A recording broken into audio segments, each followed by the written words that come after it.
Sis Life, nagtatanong ka dun sa interview, di ba? Kaloka yung interview, sis. Dun sa police nung Sunday. Matatawa ka sa ano? Matatawa ka sa mga tanong. Diyos mio, Marimar, sisikoy. Unang ano information ko. Oo, pag ano nila information ko, um, kung saan ako lumaki, saan bansa ako galing, ganyan. Siyempre, may record sila, tapos kino-compare nila. Tapos, ilan yung mga kapatid ko, ano pangalan ng mga magulang ko, at ang birthday nila, ganyan. Ang sandamakmak ng kapatid ko, sis. Di ba 10 kami? 10 na lang naman kami, kasi wala na yung ate ko isa. So, ang ending, sisikoy, pinalista nila lahat ng pangalan ng kapatid ko at ang taon kung kailan sila ipinanganak. Diyos ko, hilo-hilo ang inyong lola. Kakaisip yung mga taon. Then after, interview, ilan yung anak ko, ganyan.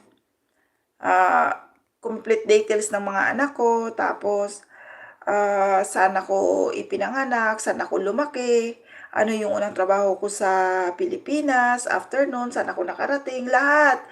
Life history ko, ang mga tinatanong. Then, after nun, Dan Premier, maraming salamat si Sangyom.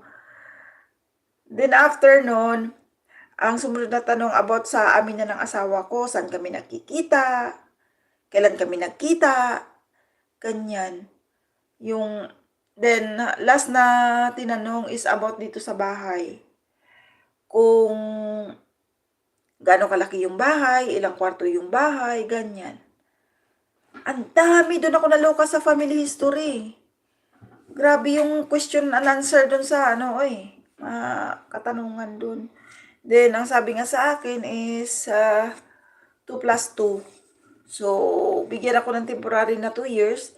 Then, after, i-renew ko for another 2 years. Then, before ma-expired sa another 2 years, mag-apply na ako ng permanent residency. Then, after nun, citizenship. Pero may mga checking pa. Kasi, inano na talaga kami na may mga checking. Halimbawa ng checking is kung talagang nagsasama kami sa isang bahay, magtatanong sila sa mga kapitbahay, magtatanong sila sa nakatira dito sa bahay, ganyan, mag-observe sila.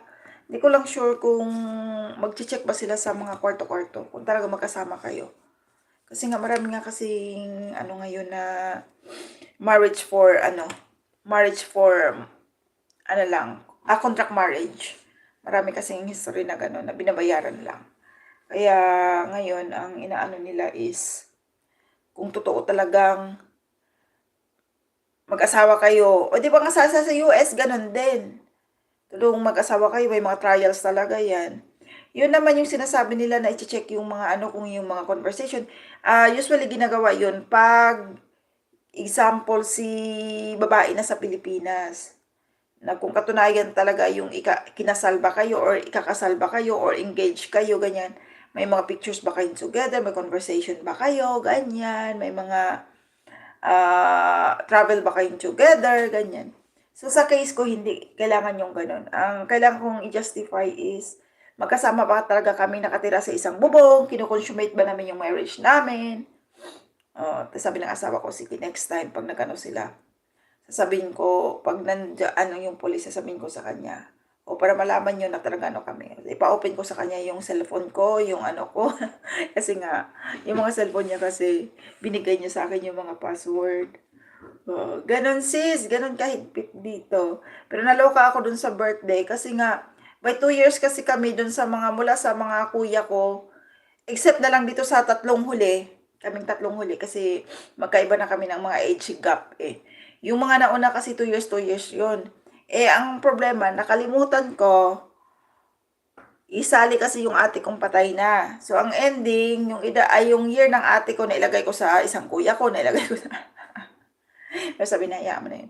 Then, after 2 weeks, next week actually, may malalaman na namin yung approval ng aking Kasi mag-change na ako ng address ng aking driver's license, lahat kailangan i-change.